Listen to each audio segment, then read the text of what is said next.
There's nothing worse than dashed expectations, is there? Sometimes early coverage doesn't represent the finished product, sometimes you've got the wrong end of the stick about what you're actually playing, and hey, sometimes you've just had too much to drink, lads. It happens to everyone. But video games have always had a good marker in the form of the boss. They're a measure of not only the player's prowess with the game itself, but also of how well many features, systems, techniques actually work when pushed to their limit. They can make sure you're prepared for what comes next, as well as revealing crucial elements of the story.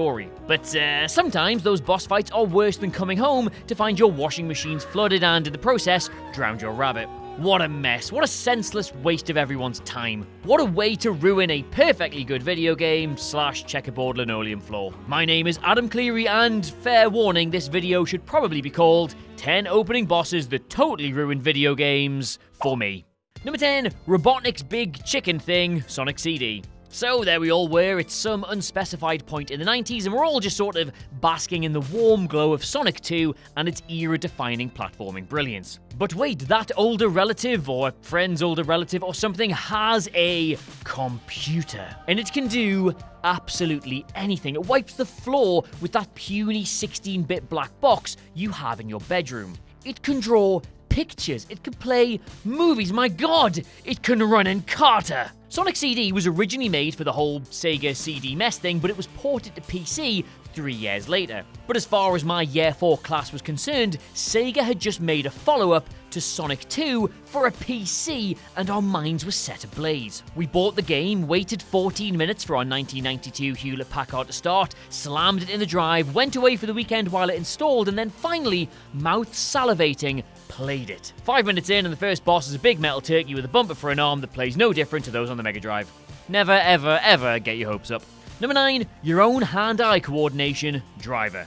Yes, hello there, my name is Mr. Reflections Interactive, you can call me Fleck, and welcome to my new game, Driver. You're about to embark on an adventure full of motorized danger in multiple sexy locales, but quick thing, just before you get started, I'm going to ask that you pull up in this dark, dingy parking garage and execute a number of vaguely worded and very complex driving maneuvers. No, sorry, alas, I cannot tell you how to do any of these, or even promise that they'll be needed at any point in the actual game itself. Yes, I know you've had the controller in your hand a grand total of 5 seconds, and merely going forward and backwards is proving a bit tricky, but please, this is your home now. You live here, in this 6x4 concrete hell with me, and me alone. Think of it this way, your great enemy here, your first boss, if you will, is yourself. It's your own capacity to decipher the meanings behind these tasks I have set you, and your own thumb's ability to quickly master them. Why, no, you're right, this is absolutely nothing like the rest of the game you bought, and if anything, over-prepares you for the full experience, but no, wait, where are you going? Number 8, the Asylum Demon, Dark Souls. So here's the story of the time I went out and bought myself a copy of Dark Souls. Having missed the initial release and subsequent hype train, I was resoundingly assured that it was a brutally proficient game that provides you with the most satisfying sense of accomplishment. So gleefully I picked it up, gave it a go, and with virtually no help from the game or tangible story to guide me, I found my way to the first boss, the fabled Asylum Demon. Hours were spent, calories were burned, but at long last, the beast was felled. Gratefully, I awaited my reward. Years of playing video games having conditioned me to expect some compelling narrative revelation to spur me on through the story, but nothing.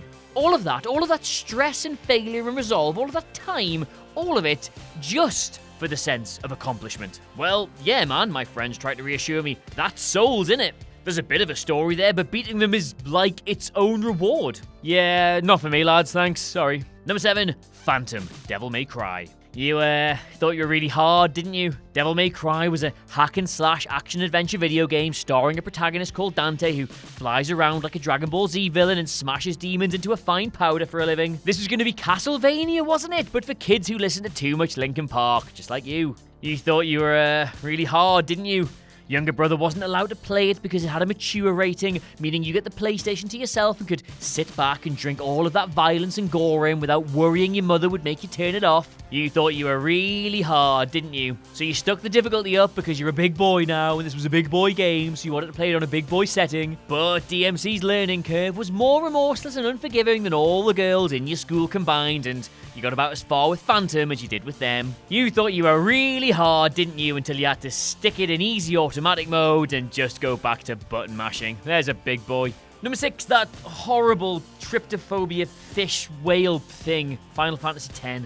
Alright, I looked it up and it's actually called Geozyginio, but that doesn't even come close to rescuing it from the deepest, most suppressed parts of my psyche. I was 14 when Final Fantasy X was first released, and for reasons I couldn't quite understand, the sight of this thing nearly made me hurl. Now, if you're sitting there with absolutely no idea what the problem is, then well, good for you, but turns out teenage me had tryptophobia, which is a very weird psychological disgust at the sight of many numerous tiny holes. For whatever reason, this big snake fish beach ball thing set it right off in me. Something about the weird see-through cage stomach and the double slits. Honestly, just horrible. Get it off. Battled on though, like the brave soldier I am, but after that, I dreaded returning to Final Fantasy X for fear that the next great monster or boss would also have some sort of design quirk that would make me retch. Now, you might just think this is a bad story about me being a complete fanny, and well, you're right, I guess, but still, it ruined the entire game for me. Number 5, The Last Giant, Dark Souls 2. So, here's the story of the time I went out and bought myself a copy of Dark Souls 2. Having missed the initial release and subsequent hype train, I was resoundingly assured that it was a brutally proficient game that provides you with the most satisfying sense of accomplishment. So gleefully, I picked it up, gave it a go, and with virtually no help from the game or tangible story to guide me, I found my way to the first boss, the fabled Last Giant. Hours were spent, calories were burned, but at long last, the beast was felled. Gratefully, I awaited my reward. Years of playing video games having conditioned me to expect some compelling narrative revelation to spur me on through the story, but nothing. All of that stress and failure and resolve, all of that time, all of it just for the sense of accomplishment. Well, yeah man, my friends tried to reassure me, that's Souls, innit? There's a bit of a story there, but beating them is like its own reward. Yeah, not for me lads, thanks, sorry. Number 4, Brock, Pokemon Red and Blue. Yeah, I mean, not for me, this one, obviously, I'm amazing, but a number of dear friends in school jumped immediately off the magical Pokemon hype train of 1999 when confronted with Brock. Despite flexing their muscles in Viridian Forest by, and let me just check my notes here, wailing on tiny insects and their cocoons, precisely 1/3 of players were comically unprepared to face Brock. You see, if you'd picked either Squirtle or Bulbasaur at the start of the game, you were able to dunk on your first gym leader in a matter of minutes. Both water and grass are able to knock rock types out in short order. However, for those of us who correctly chose Charmander at the beginning of the game, the deck was stacked in the opposite direction.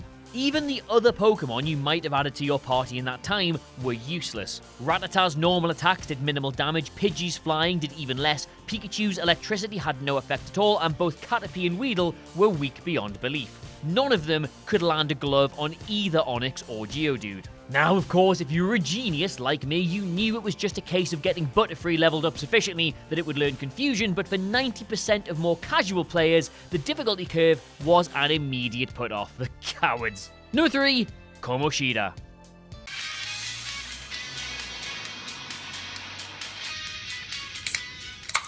Go, let's go, Kamoshida! Ah!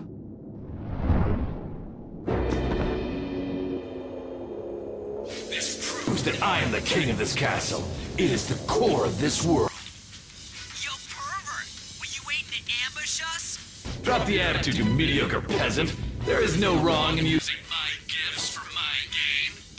You're a Damn demon obsessed with your sick desires! Damn it!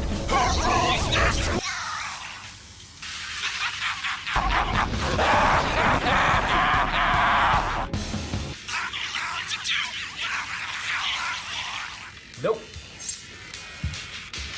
Number 2, Eudix?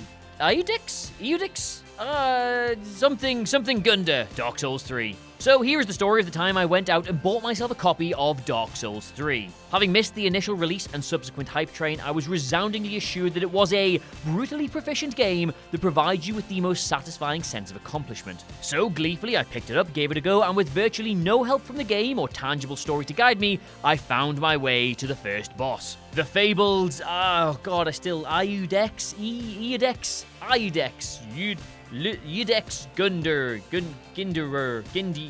him. Hours were spent, calories were burned, but at long last, the beast was felled. Gratefully, I awaited my reward.